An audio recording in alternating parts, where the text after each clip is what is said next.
우리가 아무리 열심히 일해도 부자는 되지 않습니다. 아니, 부자는 바라지도 않고 좀 여유가 생기길 바라는데 그마저도 어렵죠. 그리고 지금 이 순간, 지금 여기 우리 서민들은 가면 갈수록 나아지기는커녕 더 힘들기만 합니다.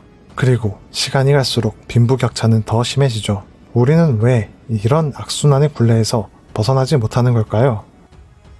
안녕하세요, 지식부심입니다. 우리는 금융에 대해 얼마나 알고 있을까요? 구독자분들은 금융에 대해서 잘 알고 계시는가요? 아니면 혹시 여러분들도 금융 문맹이신가요? 한국은행과 금융감독원은 매년 전 국민 금융 이해력 조사를 합니다. 홀드업 이론에 이어서 오늘은 경제학에서의 금융 문맹의 개념에 대해 알아보려 합니다.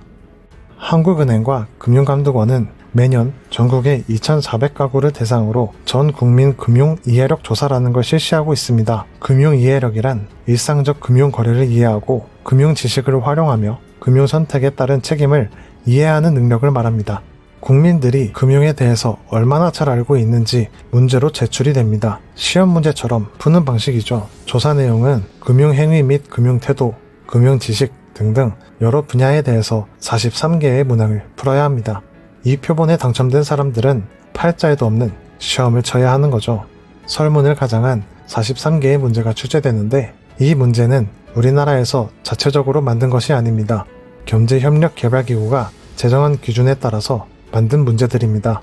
그래서 결과가 나오면 다른 나라와 비교가 가능하죠. 우리나라 국민들의 금융 이해도가 OECD 국가 중 몇 등이 되는지 순위 비교를 할 수가 있습니다. 만약에 여러분들께서 이 설문의 응답자가 되어 금융에 관한 43개의 문제를 푼다면 성적은 상위 몇 프로가 되실 것 같습니까? 보통 이런 질문을 하면 보통 사람들은 60점 정도로 나의 금융 실력에 대해서 높게 평가하지 않을 것 같습니다. 대부분 나는 중하위권이라고 생각할 것 같은데요. 예를 들어 자산담보물 증권이나 주택저당증권에 관해서 물어본다면 답을 하실 수 있으신가요? 갑자기 스트레스가 몰려오시죠? 그리고 짜증이 나버립니다. 뒤로 가거나 다른 걸 보고 싶어 하실 것 같습니다. 채널 잘못 들어왔다가 문제까지 풀어야 되나 싶으시죠? 금융문맹이라는 말이 있습니다. 금융에 대한 지식이 그야말로 없는 까막눈, 이런 분들을 지칭하는 용어입니다. 우리나라는 오래전부터 금융문맹 문제가 심각하다는 지적이 많이 있었습니다. 그리고 금융위기 때부터 금융교육이 강조되기 시작했습니다. 2002년 카드 대란과 2011년 저축은행 사태, 그리고 최근 DLS 쇼크까지 반복되고 있습니다. 특히 저축은행 영업정지 사태 당시 노년층의 피해가 사회적 문제가 됐었죠. 이처럼 금융은 우리의 실생활에 큰 영향을 미치는데 국민들이 금융에 대해서 너무 모르는 거죠. 사실 관심조차 없는 사람들도 많고 하면 안 된다는 인식마저 퍼져 있는 상황입니다. 이런 조사를 하는 이유도 금융 문맹 문제가 심각하다고 판단하고 우리나라 국민들의 금융 문맹 수준이 얼마나 심각한지 제대로 파악해보자는 취지일 것입니다. 기분이 나쁘죠? 내가 바보가 된 것 같고 무식한 사람 같고 지금 하는 일도 힘든데 따로 시간을 내서 금융 공부를 따로 해야 하나, 이런 생각이 드실 겁니다. 하지만 금융 상품을 제대로 이해하는 사람은 돈을 벌 기회 자체가 압도적으로 많아집니다. 다를 수 있는 수단 자체가 많아지죠. 즉, 금융에 대해서 지식이 많은 사람일수록 부자가 될 확률이 높고 금융 지식에 대한 차이가 결국 빈부격차를 가르는 요소가 될 겁니다. 이는 개인뿐만 아니라 국가 차원에서도 빈부격차를 만듭니다. 그러면 부자들은 금융 지식이 매우 뛰어날까요? 사실 그런 것도 아닙니다. 물론 부자들 중에서도 재테크에 밝은 사람들은 있습니다. 하지만 대부분의 한국 부자들은 부동산형 부자들이 많습니다. 부동산 지식이나 정보에 뛰어난 면은 있을지 몰라도 총체적인 금융 상품에 대한 지식은 비슷비슷하죠. 그런데 그 사람들과 우리 서민들을 비교해보면 모르는 건 똑같은데 금융으로 돈을 벌 기회 자체는 천지 차이로 벌어집니다. 왜냐하면 금융기관들이 부자들에게 집중적으로 금융정보를 제공하기 때문이죠. 심지어 부자들은 금융지식이 전혀 없어도 그렇게 크게 상관은 없습니다. 은행이나 증권 같은 곳들을 가본 적 있으시죠? PB, 프라이빗 뱅커라는 사람들이 있습니다. 은행 가면 1층과 다르게 2층으로 올라가는 곳에 아너스클럽 고객님 전용, 이렇게 적혀 있는 곳이 있습니다. 이곳은 우리 같은 서민들이 들어가면 안 되는 금지구역입니다. 그럼 누가 들어가느냐? 보통 10억 원 이상의 자산을 맡긴 VIP들이 은행 업무를 보는 곳이죠. 그러면 똑같은 금융 문맹인데 10억 원만 넘게 은행에 맡기면 PB가 비서처럼 모든 금융 정보를 섬세하게 해석을 해줍니다. 이렇게 해석을 하고 알려줘도 모른다. 그래도 괜찮아요. 그러면 자기들이 연구하고 검토하고 해석해서 가장 이익률이 높은 것들을 추천해줍니다. 고객님, 여기에 투자하세요. 그리고 혼합형 펀드는 이걸로 드세요. 이렇게 말이죠. 여기서 재밌는 게 우리 같은 서민들이 펀드에 가입하려고 하면 은행에서 제일 먼저 권해주는 펀드는 뭘까요? 서글프게도 은행 창구에서 상담원이 우리에게 제일 먼저 권해주는 상품들은 은행으로서 상품을 팔아 수수료를 가장 많이 남길 수 있는 상품들입니다. 우리는 금융상품에 대한 지식이 없다 보니 권해주는 대로 들어버리는 거죠. 그런데 참 아이러니한 것이 우리는 작은 볼펜을 하나 살 때도 다른 볼펜들과 품질과 가격, 디자인까지 비교하면서 삽니다. 근데 우리의 소중한 재산을 가지고 펀드에 가입할 때는 도대체 이 사람이 뭐라고 설명하는 건지, 이게 나한테 정말 맞는 상품인 건지, 이익률은 얼마이고 수수료를 얼마나 챙겨가는지 제대로 모릅니다. 그리고 은행 직원 말을 듣고 그대로 가입을 진행하죠. 보험은 어떤가요? 이 보험이 나한테 맞는 건지, 나한테 도움이 되는 건지, 내 노후 설계에 도움이 되는 건지 고민하시나요? 보험사 다니는 친구, 아니면 친척, 친척의 친구, 이런 사람들이 권해주는 대로 그냥 가입해버리는 경우가 매우 많습니다. 주식도 마찬가지고요. 그럼 이런 상품들을 살펴보면 중개자가 수수료를 많이 가져갈 수 있는 상품들이 많아요. 그에 반해 은행이 PB들을 고용해서 부자들에게 권해주는 상품들은 절대 그렇지 않다는 것이죠. 재력가들의 상황에 맞는 가장 혜택이 큰 상품들을 권해주죠. 이 사람들은 돈을 많이 맡기니까요.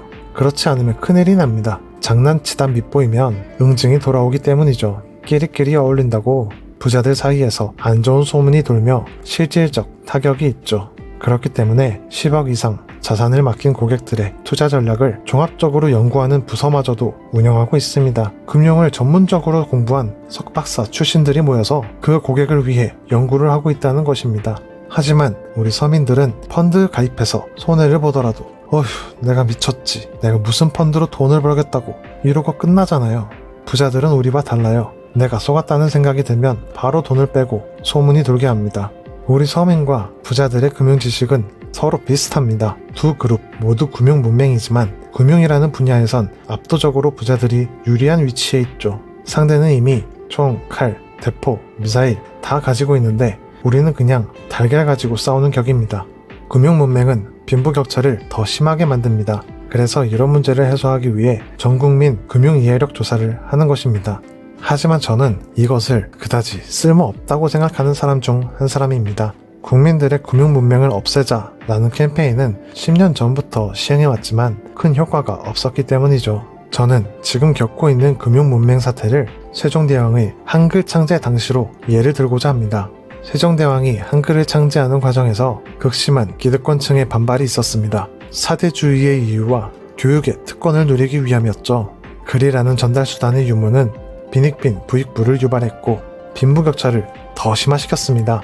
서민들은 더 가난해지고 기득권층은 더 부자가 되었죠. 게다가 서민들은 부자들과 다르게 먹고 살기 위해 너무 힘들고 온종일 일을 해야 했는데 언제 어려운 글을 배울 시간이나 있었겠습니까? 현대사회도 크게 다르지 않습니다. 국민들은 하루 먹고 살기 위해 하루를 쏟고 나면 시간이 없습니다. 시간 빈곤층에 시달리고 있죠. 그리고 과거의 문자가 현재는 금융이라고 저는 생각합니다. 금융을 아는 정도가 빈부를 가르죠. 선물, 옵션, CB, BW, ELS, DLS, 이표채, 할인채, 복리채 등 이런 걸 언제 공부하겠습니까? 시간을 내서 ELS가 개별 주식의 가격이나 주가 지수에 연계돼 투자 수익을 결정하는 유가증권이다. 이 개념을 이해했다고 가정하고 은행 창구에 가서 주가 연계 파생 상품인 ELS를 가입하고 싶다 라고 이야기를 하면 은행 창구 상담원은 고객님, 요즘은 ELS보다 DLS가 대세입니다. 특히 요즘 유가가 올라서 유가를 기초자산으로 한 DLS에 가입하는 게 더 좋습니다. 그리고 이 상품은 스텝다운형 구조로 되어 있어서 원금 보장도 가능합니다. 이렇게 답을 해줍니다. 상담원의 말을 듣다가 보면 머리가 새하얘집니다. 스텝다운형은 뭐고 원금 보장은 얼마나 된다는 거고 유가 기초자산으로 한 DLS는 또 뭔지 나한테 어쩌라는 건지 이런 생각만 듭니다. 그리고 더 물어보고 싶어도 물어보지도 못합니다. 왜냐하면 대답을 해줘도 못 알아듣기 때문에 쪽팔려서라도 더 물어보지도 못하는 거죠. 또다시 금융에 이용당하게 되죠. 대다수 서민들은 새벽같이 일어나서 해질 때까지 뼈 빠지게 일을 해야 입에 풀칠을 하는데 언제 어디서 공부를 합니까? 금융상품을 언제 어디서 무슨 수로 배울 수 있겠습니까? 교육을 강화하자, 국민들의 금융 배움의 기회를 제공하자, 이런 캠페인들은 전혀 도움이 되지 않습니다. 금융 문맹으로 인한 소득 불균형을 막기 위한 유일한 방법은 금융의 구조를 바꿔 쉽게 만드는 한편 국민의 인식 전환이 필요합니다. 우리가 겪고 있는 복잡한 금융 정보로 인한 소외 현상을 막기 위해 한글 창제처럼 금융을 쉽고 새롭게 만드는 것입니다. 하지만 이미 복잡해진 금융을 쉽게 만드는 것은 현실적으로 어렵습니다. 그렇다면 방법은 국민들이 잘 몰라도 쉽고 안전하게 접근할 수 있는 시스템을 만드는 것입니다. 즉, 금융의 공공화를 통해 해결해야 한다는 것이죠. 가장 쉬운 예로는 우리가 쉽게 접근하고 있는 국민연금이 있겠습니다. 물론 현실적으로 여러 가지 문제가 있지만 제도의 취지로서 보자면 말이죠. 그리고 국민들의 인식 개선도 필수적입니다. 금융, 재테크, 투자? 하지마 하면 손해만 봐 라는 사회적 인식과 제도를 바꿔야 합니다. 금융에 대한 지식은 필수적이라고 감히 확신합니다. 금융은 개인뿐만이 아니라 국가 차원에서도 적용이 되는데요. 한국과 일본은 금융 문맹률이 높은 국가입니다. 일본은 과거 30년 동안 경제가 엉망이 되는 과정을 걸어왔습니다. 일본은 금융이라는 개념을 이해하지 못했기 때문에 마이너스 금리임에도 불구하고 계속 은행에 저축을 했고 투자는 부동산에 투자했습니다. 일본은 계속적으로 생산성이 없는 곳에다가 돈을 낭비했습니다. 부동산은 생산성이 없는 불로소득이고 은행에 저축된 돈은 결국 운영되지 못하는 돈으로, 즉 자본 낭비를 이중으로 하고 있는 꼴이었죠. 반대로 미국을 보자면 축적된 자산을 부가가치가 높은 곳으로 옮기는 시스템이 형성되어 있는 국가입니다. 창의적인 기업이 계속 생겨나며 새로운 산업을 발굴하는 실리콘밸리와 이를 자본력으로 뒷받침해주는 세계 금융의 중심인 월스트리트의 투자로 미국은 고부가 산업으로의 변화에 성공했습니다. 반대로 일본은 폐쇄적이고 상사 말만 잘 따르는 문화, 배타적인 문화 등 미국에 비해 시스템이 형성되지 못한 나라였죠. 두 국가 모두 제조업으로 많은 돈을 벌었지만 각기 다른 시스템이 다른 결과를 낳았습니다. 결과적으로 미국은 제조업에서 손 떼고 중국과 일본에게 넘겼음에도 최강국의 위치에서 군림하고 있습니다. 이처럼 금융 문맹에서 벗어나 금융에 대해 이해하는 것이 아주 중요한 것입니다. 한국의 살 길은 이전 영상에서 많이 언급했지만 이번 일본 사태를 극복하여 국산화에 성공하고 중소, 중견기업의 생태계를 개선하며 부동산 투기로 들어간 돈을 기업이 투자할 수 있도록 건전한 주식시장의 활성화, 올바른 금융에 대한 인식 개선이 한국이 앞으로 부가가치가 높은 산업으로 옮겨갈 힘이라고 생각합니다. 금융 쪽에서 일본을 많이 닮았지만 이미 안 좋은 예인 일본의 전철을 밟지 않았으면 합니다. 말고 준비할 때 우리는 우리가 소중하게 모은 자산을 안전하게 보호할 수 있습니다. 또 노후를 위해 대비할 수 있죠. 개인과 국가 모두 미래의 한국은 어떻게 나아가야 할지에 고심이 필요한 시점인 듯합니다. 시청해주셔서 감사합니다. 지식부심이었습니다.